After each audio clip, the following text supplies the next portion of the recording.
In the criminal justice system, desert-based offenses are considered especially heinous. At Parker, the dedicated detectives who investigate these vicious felonies are members of an elite squad known as my JK Friends. These are their stories.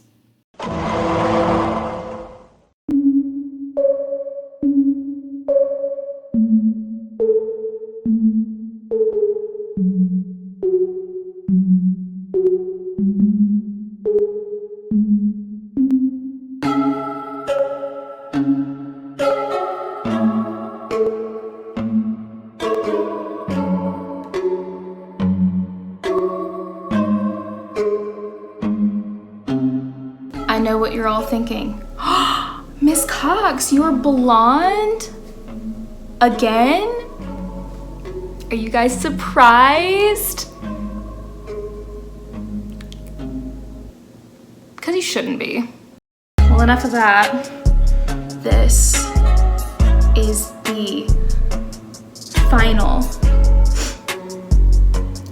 episode of Down the Rabbit Hole. Why, you ask? If you're asking that, maybe you haven't been listening to the chapters of the book, because we finished it. We finished Alice in Wonderland. Like, there's none left. And what a time it has been.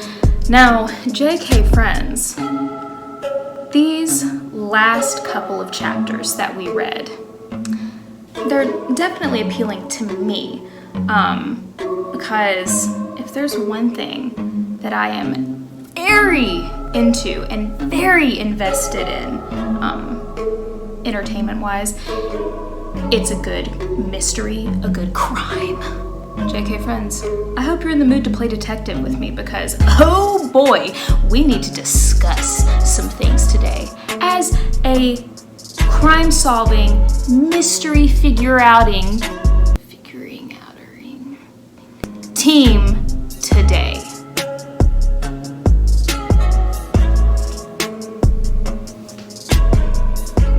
Why, you may ask? Well, JK Friends, I'll give it to you. This episode has a couple of spoilers in it. Spoiler. Because it's the last episode of Down the Rabbit Hole, and I can't just upload another one after school is out. That would be a little excessive. So we're finishing the whole book today. You may or may not have read these chapters yet. So just warning you, Alice in Wonderland wraps up in a courtroom with a good old criminal trial. We're talking judges, we're talking bailiffs, we're talking lawyers, a jury, we're talking a full-on deck of cards. Just everything you have in a normal courtroom. But what's all the fuss about? What exactly is this crime that we're meant to be concerned about? Well, I'm glad you asked. If you recall from our story, something truly traumatic happened in Wonderland to none other but the royal family.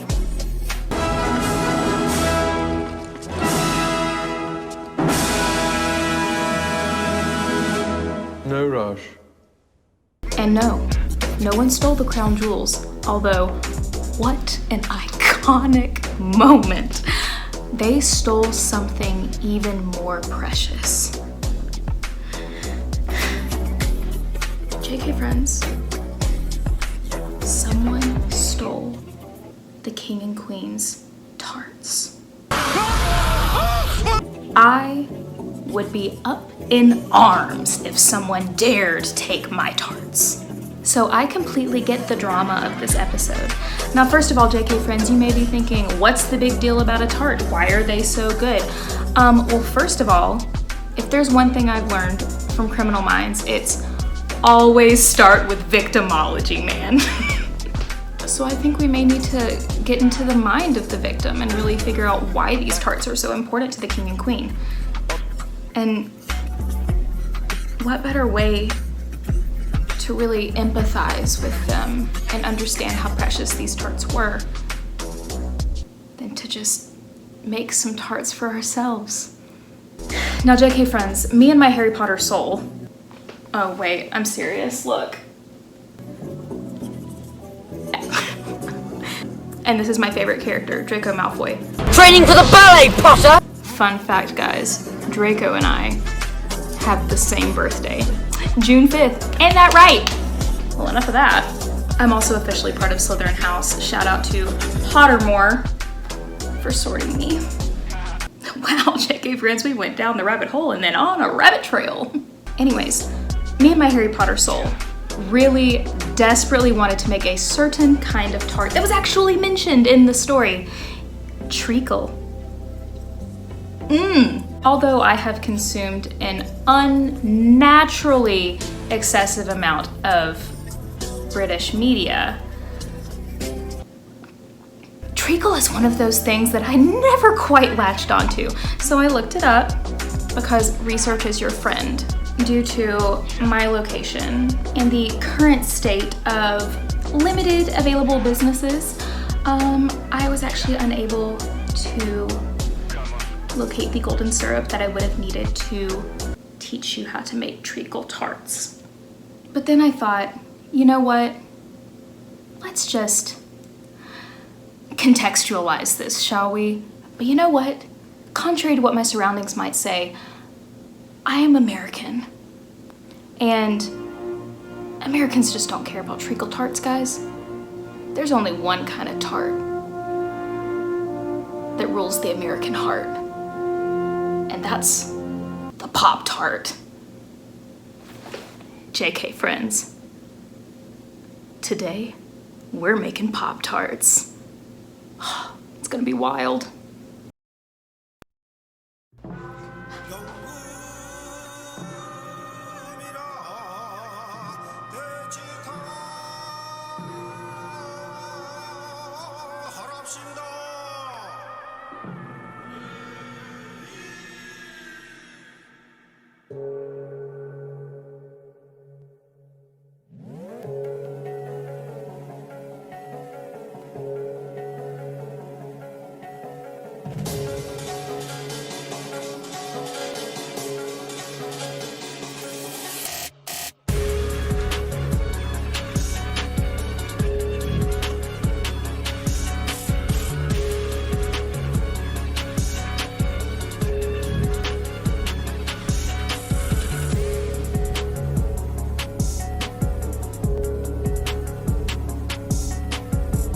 Jimin, Yeah. you got no jams.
just want to say, thank goodness I made coffee, because tea would have been fun if I had had the treacle tarts, but the Pop-Tarts just really fired me up. It's like 4th of July is right down the road. Will anything be open? Who knows? But like, I'm a little patriotic, therefore need the coffee. Who needs my tea? Throw it in Lake Michigan. Am I right? I'm out of control. Okay, so how's the victimology going? Are you really feeling like you're sharing your last 2 brain cells with the king and queen of hearts? Do you feel their pain? Maybe why they're so upset that this crime was committed, that someone stole those tarts? You know what? If we just showed up to court to tell sad stories about what had happened without seeking justice, then why are we even there to begin with? It's time to take on a different role and do some investigating into this crime. Now, we know some information that was given in the story. Obviously, we had several eyewitness testimonies given, although they were incredibly unreliable. But to be honest, JK friends, the human mind is an extremely unreliable thing. So most eyewitness testimonies, okay, we're not gonna get into that right now because that will stir up so many things. We need actual evidence. Now, I'm going to show you one way that may not be super great in actual real life court, but could have helped out in Alice's case. Now, first of all, let's say, in a miraculous turn of events, that there was a little something left where the tarts were taken from. Like, say, a fingerprint. JK friends, I don't even know if you know what your own fingerprints look like. Have you ever taken a look at them? Just give yourself a thumbs up real quick. Ooh, mine has like a swirl in the middle and it goes out. It's kind of hard to see though. Man, if only there were a way that I could use art and science to get a better look at these prints. Now, JK friends, I know a couple of ways that you can try getting a better look at your fingerprints. Here is way number 1. You can take some paper and some markers, because who keeps ink pads at their house? Not me. You can color over your fingerprint and stamp it onto the page. Let's see what that looks like. We like purple. I purple you, JK friends. That's a long story. Okay, let's try it out.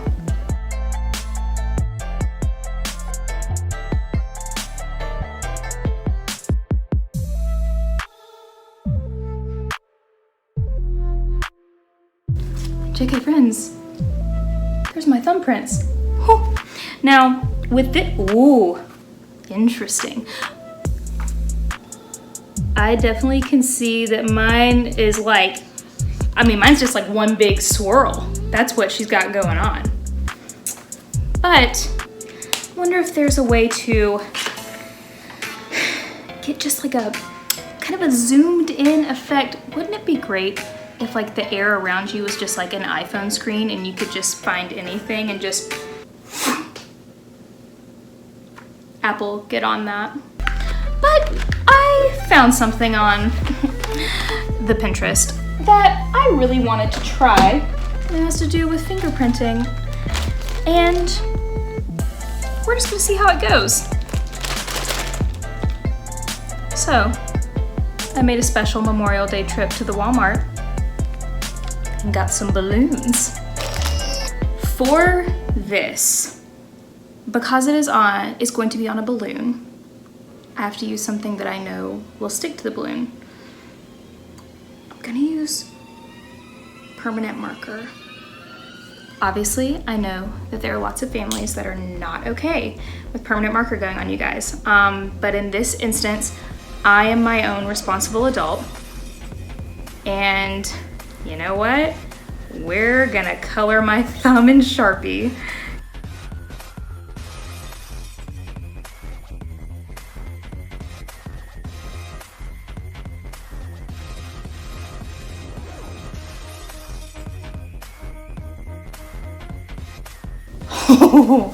JK friends, my fingerprint is now gigantic. So if you ever, oh my gosh, wow.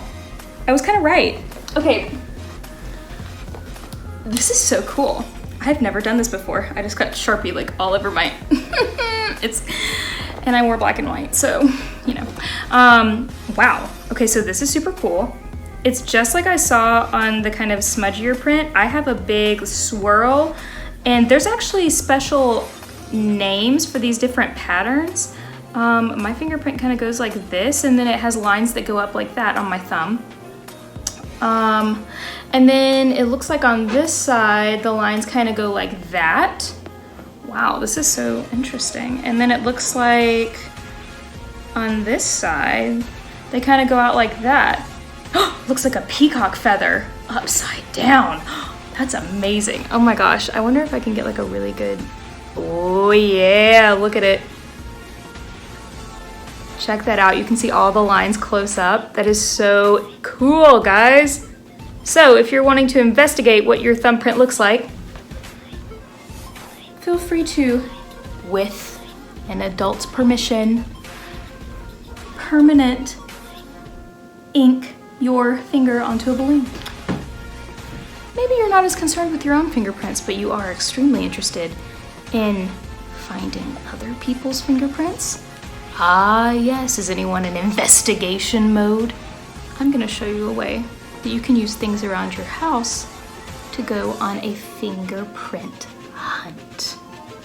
Okay, the things I have gathered are as follows: baby powder, clear tape, a makeup brush, and dark paper, but because I don't happen to have any super dark paper like construction paper, I'm just gonna use the outside of this moleskin I have. And the final thing you're going to want to locate is something that might have a person's fingerprints on it.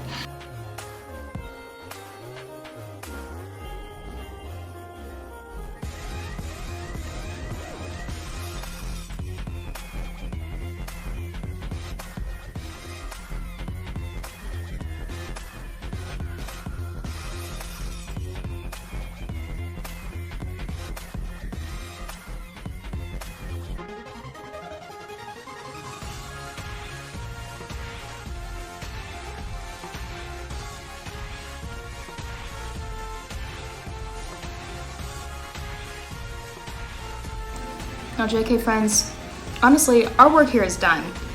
When it comes to a courtroom, there is so much that goes into the judicial system. We have all kinds of jobs in the courtroom.